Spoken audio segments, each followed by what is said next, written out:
ఏపీలో కూటమి ప్రభుత్వం మరో ఎన్నికల హామీ అమలు దిశగా అడుగులు వేస్తోంది. ఎన్నికల ముందు సూపర్ సిక్స్ హామీలను ఇచ్చారు. అధికారంలోకి వచ్చిన తర్వాత పెన్షన్ 4,000కు పెంచిన కూటమి ప్రభుత్వం ఇప్పుడు మరో పథకం అమలు వైపు కసరత్తు ప్రారంభించింది. దీపావళి నుంచి ప్రారంభించనున్న ఉచిత గ్యాస్ సిలిండర్ల పథకానికి సంబంధించి మార్గదర్శకాలను సిద్ధం చేస్తోంది.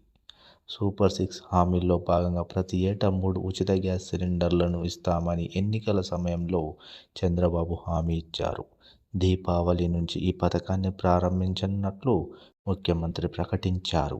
ఈ పథకానికి సంబంధించి పవర్ సరఫరాల శాఖ కార్యాచరణ సిద్ధం చేస్తోంది. రాష్ట్రంలోని 1.55 కోట్ల వంట గ్యాస్ కనెక్షన్లు ఉన్నాయి. వీరిలో తెల్ల రేషన్ కార్డు ఉన్నవారికి ఈ పథకాన్ని అమలు చేయాలని భావిస్తే ఏడాదికి 3,640 కోట్లు ఖర్చవుతాయి. అదే సమయంలో దీపం, ఉజ్వల, ఇతర రాష్ట్ర ప్రభుత్వ పథకాల కింద కనెక్షన్లు తీసుకున్న 75 లక్షల మందికి పథకం అమలు చేస్తే సాలిన 1,763 కోట్లు ఖర్చవుతుందని అధికారులు లెక్కలు తేల్చారు. పూర్తి వివరాలతో పౌర సరఫరాల శాఖ ప్రభుత్వానికి నివేదిక సమర్పిస్తుంది.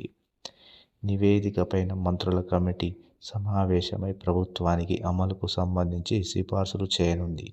ఎన్నికల హామీల్లో ప్రతి ఇంటికి ఏడాదికి 3 ఉచిత సిలిండర్ ఇస్తామని మేనిఫెస్టోలో ప్రకటించారు. ప్రస్తుతం రాష్ట్రంలో ఒక్కో సిలిండర్ ధర 825 వరకు ఉంది. ఈ పథకాన్ని తెల్ల కార్డు ప్రాతిపదికన అమలు చేస్తే 1.47 కోట్ల కుటుంబాలు అర్హత సాధిస్తాయి. ఉజ్వల కింద పరిగణలోకి తీసుకుంటే సిలిండర్కు 300 చొప్పున రాయితీ ఇవ్వాలని సీఎం చంద్రబాబు ఇటీవల కేంద్రానికి లేఖ రాశారు. దీనిపై కేంద్రం సానుకూలంగా స్పందిస్తే దీపంతో పాటుగా ఇతర పథకాల కింద ఉన్న 65 లక్షల కనెక్షన్లను ఉజ్వల కింద మార్చుకునే అవకాశం కలుగుతుంది. దీని ద్వారా రాష్ట్ర ప్రభుత్వం పైన కొంతమేర భారం తగ్గుతుంది. 9.70 లక్షల ఉజ్వల వినియోగదారులకు కేంద్రం ఒక్కో సిలిండర్పై 300 చొప్పున ఏడాదికి 12 సిలిండర్లకు రాయితీ ఇస్తుంది. అంటే వీరికి ఒక్కో సిలిండర్పై 525 చొప్పున రాయితీ ఇవ్వాలి. 3 సిలిండర్లకు ఏడాదికి 153 కోట్లు ఖర్చు అవుతుంది. దీపం, ఆయిల్ కంపెనీలు ఇచ్చిన 65 లక్షల కనెక్షన్లకు ఒక్కో సిలిండర్కు 825 చొప్పున ఏడాదికి ఇచ్చే 3 సిలిండర్లకు 1,610 కోట్లు ఖర్చు చేయాల్సి ఉంటుంది.